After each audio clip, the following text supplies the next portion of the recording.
past year, managing remote employees has emerged as a primary need for human resource professionals. And it makes total sense. Since 2020, according to the McKinsey Global Institute, 20 to 25% of the workforces in advanced economies could work from home between 3 and 5 days a week. What began as an abrupt, needed change has now evolved to a small number of companies being completely remote, while a more significant number have embraced a permanent hybrid of working at home and in the office. And that changes things significantly for employee benefits. After all, the whole point of employee benefits is to attract, motivate, and retain good employees to satisfy the company's mission. And without attractive benefit options, it's going to be hard to make that happen. Hi, I'm Sylvia Doss of Open Circles, and today I'm going to share what I see are the best employee benefits to support remote workforces. But before we dive into that, please remember to hit the subscription button and click on the notification bell to get alerts every time we publish a new video on our channel. And if you like today's video, remember to like it. A good employee benefit strategy always starts with understanding our employees' lives. Essentially, what they need so that they feel good and can be excited about their work. Since there are significant differences between working remotely and working within a workplace, our benefits focus will also be different. One distinction is that remote employees tend to work more hours. Surveys are now showing that remote employees have increased their work hours by over 25%.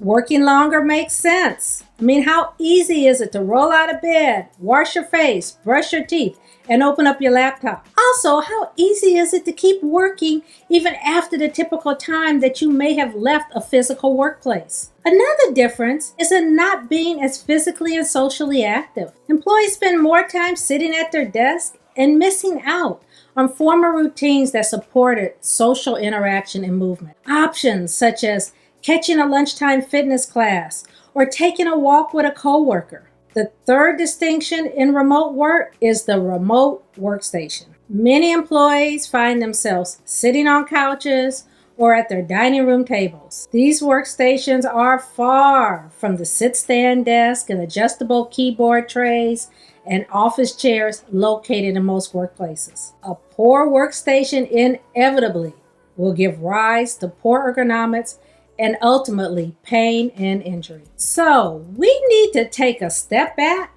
and think about what our employees need.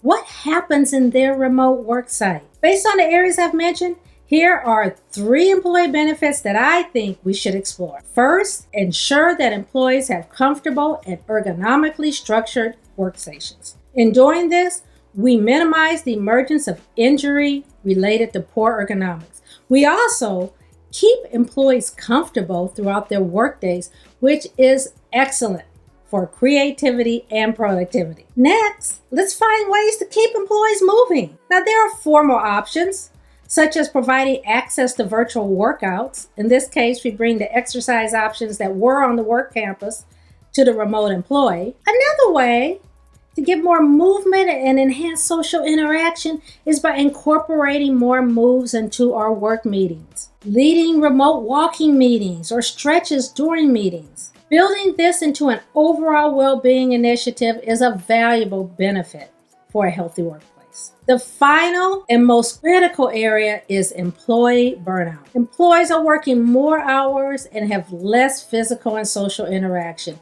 and this is a combination that leads to burnout.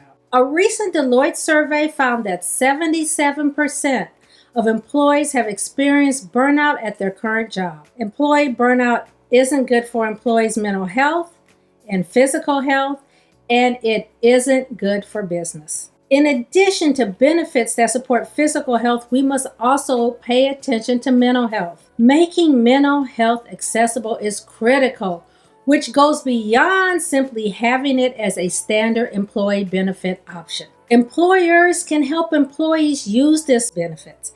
That means asking yourself, is there diversity within the provider network that supports the differences in the employee population? Are you talking about mental health in a way that destigmatizes it for the employees? Can you support mental health and minimize burnout with company no meeting periods and possibly even extra days off? Offering benefits that support the lives of remote employees is vital to attract, motivate, and retain employees that are excited to be working with us and excited to work toward the company mission. Thank you.